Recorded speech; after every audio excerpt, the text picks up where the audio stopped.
نادين طه عبد الفتاح جوهر، طالبه بالفرقه الخامسه بكليه الطب جامعه المنوفيه. حصلت على المركز الاول مسابقه الطالب المثالي على مستوى الكليه، والمركز الثاني على مستوى جامعه المنوفيه. حابه من مكاني دلوقتي اقول نصيحه او كلمه عامه لاي طالب موجود في اي كليه في جمهوريه مصر كلها. خليك مؤمن ببيت الشعر اللي بيقول: كن رجلا ان اتوا من بعده يقولون مره وهذا الاثر. حاول تخلق لنفسك اثر في الحياه بحيث الناس تفتكرك، لان في الاول وفي الاخر كلنا مش هنعمر في الدنيا، كلنا هنمشي.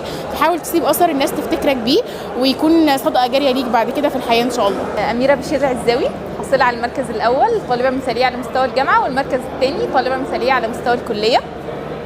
النهارده حابه اوجه رساله لكل الطلبه زمايلي واخواتي ان دايما لازم تحط مستقبلك قدامك، تبدا تشتغل على اللي انت على السكيلز او المهارات اللي انت المفروض تكون متعلمها في سوق العمل.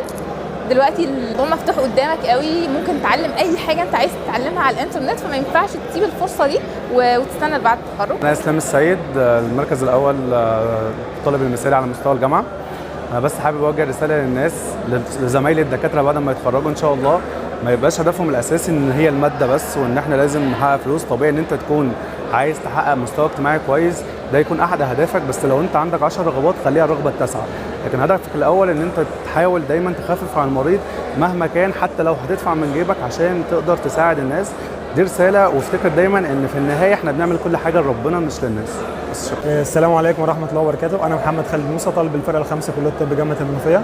حصل على المركز الاول طالب مثالي على مستوى كليه الطب جامعه المنوفيه، والمركز الثاني على مستوى جامعه المنوفيه. عضو اللجنه الثقافيه باتحاد طلاب سابقا، وحصل على اداره الاستراتيجيه والامن القومي من اكاديميه نصر العسكريه العليا، وعضو الجمعيه العموميه برلمان شباب مصر. رساله انا حابه اوجهها ان احنا لازم الاجتهاد هيغلب الموهبه. انا من انصار كريستيانو رونالدو، فالحته اللي احنا ان انت ما اتولدتش حد ذكي، ما اتولدتش حد خارق، مش شرط يكون عندك كل الامكانيات الماديه. انت بالاجتهاد وبالمثابره ان شاء الله هتوصل اللي انت عايزه. وبغض النظر عن ميسي اللي كسب امبارح، يعني انا من انصار كريستيانو، بس ان شاء الله ربنا يوفقنا ويكرمنا، وكلها بستر وتوفيق ربنا. والله ستر ربنا افضل من الشطاره يعني.